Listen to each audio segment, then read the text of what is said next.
Baiklah, Assalamualaikum warahmatullahi wabarakatuh. Perkenalkan, saya Gina Rasima dengan NIM 21129412. Pada pertemuan kali ini atau video presentasi kali ini, saya akan mempresentasikan terkait pengertian kurikulum dan administrasi kurikulum, serta proses administrasi kurikulum dan peran guru dalam administrasi kurikulum. Pada materi tersebut, saya mengampu pada mata kuliah yaitu Administrasi dan Supervisi Pendidikan yang mana dosen pengampunya yaitu Ibu Tia Ayuningrum SPD MPD.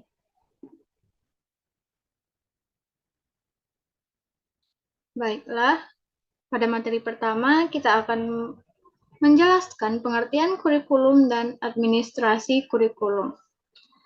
Nah, kata kurikulum berasal dari bahasa Latin yaitu kurir, yang berarti lapangan perlombaan lari. Sedangkan pengertian dari kurikulum pendidikan adalah semua proses kegiatan yang direncanakan dan diusahakan secara sungguh-sungguh, serta pembinaan secara kontinu terhadap situasi belajar mengajar di sekolah.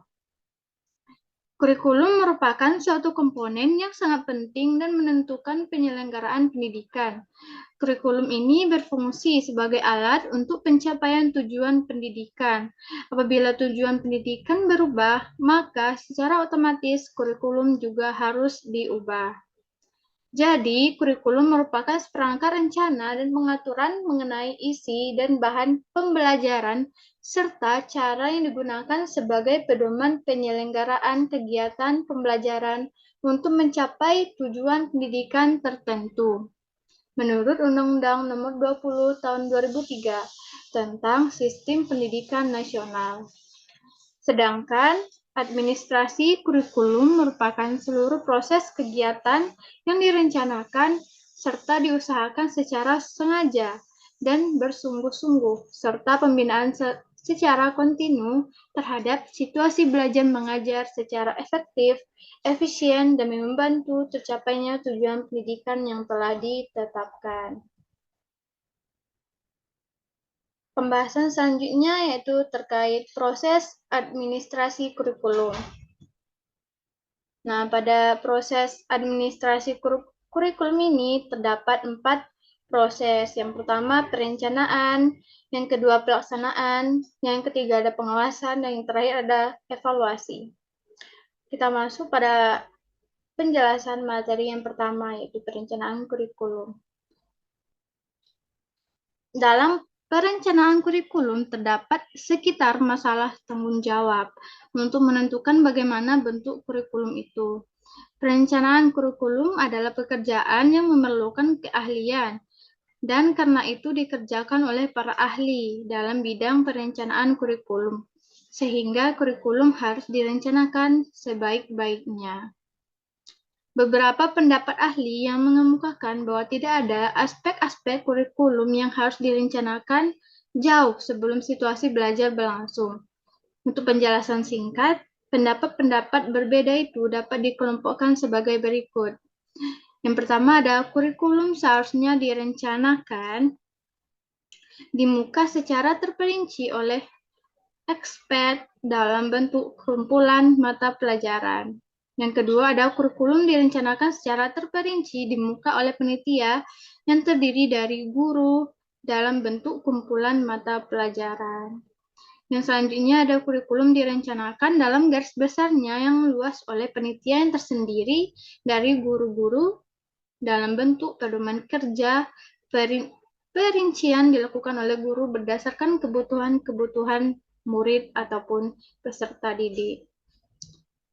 Selanjutnya ada kurikulum direncanakan dalam garis besarnya, berisi partisipasi dari guru-guru dan tokoh-tokoh masyarakat. Perincian dilakukan oleh perencanaan bersama guru dan siswa.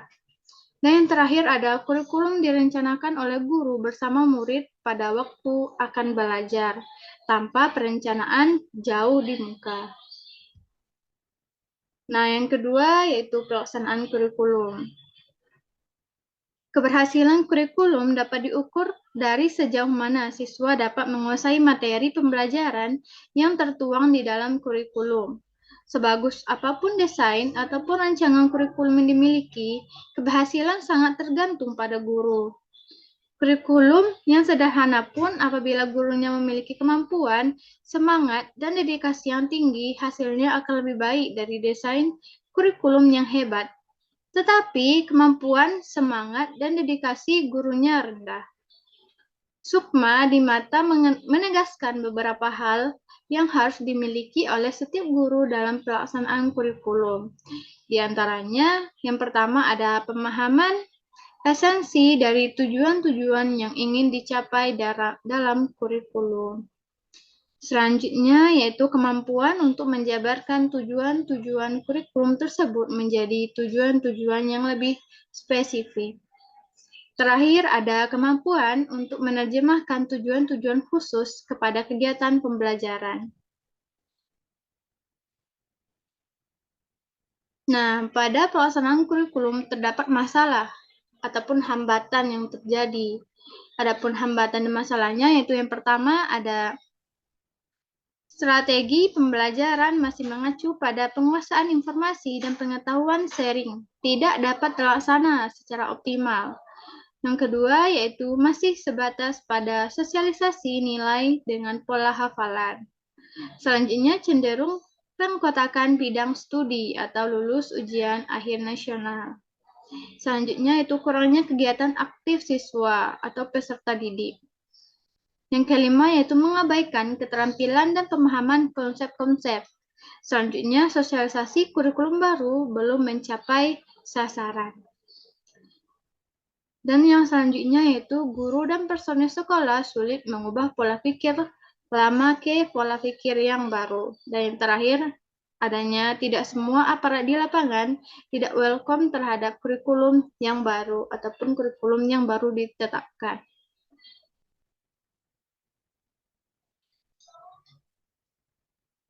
Nah, yang ketiga ada pengawasan ataupun pengembangan kurikulum.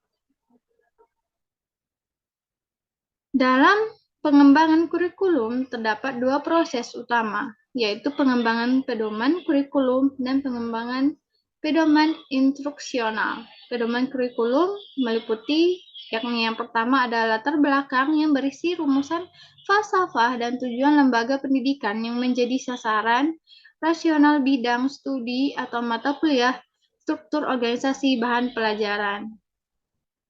Kedua, ada silabus yang berisi mata pelajaran secara lebih terperinci yang diberikan yakni skop atau ruang lingkup dan urutan penyajiannya. Dan yang terakhir ada desain evaluasi termasuk strategi revisi atau perbaikan kurikulum mengenai bahan pelajaran organisasi, bahan, dan strategi instruksionalnya. Nah, yang terakhir ada evaluasi ataupun evaluasi kurikulum pendidikan. Evaluasi ini terdiri dari evaluasi belajar dan evaluasi program pengajaran. Nah, yang pertama ada evaluasi hasil belajar.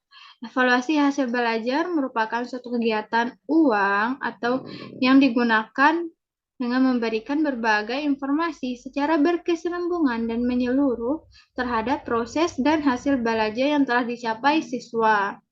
Nah, adapun tujuan serta fungsi evaluasi hasil belajar, yaitu yang pertama memberikan umpan balik kepada guru dan siswa dengan tujuan untuk memperbaiki cara belajar mengajar, mengadakan perbaikan dan pengayaan bagi siswa, serta menempatkan siswa pada situasi belajar mengajar yang tepat sesuai dengan kemampuan yang dimiliki.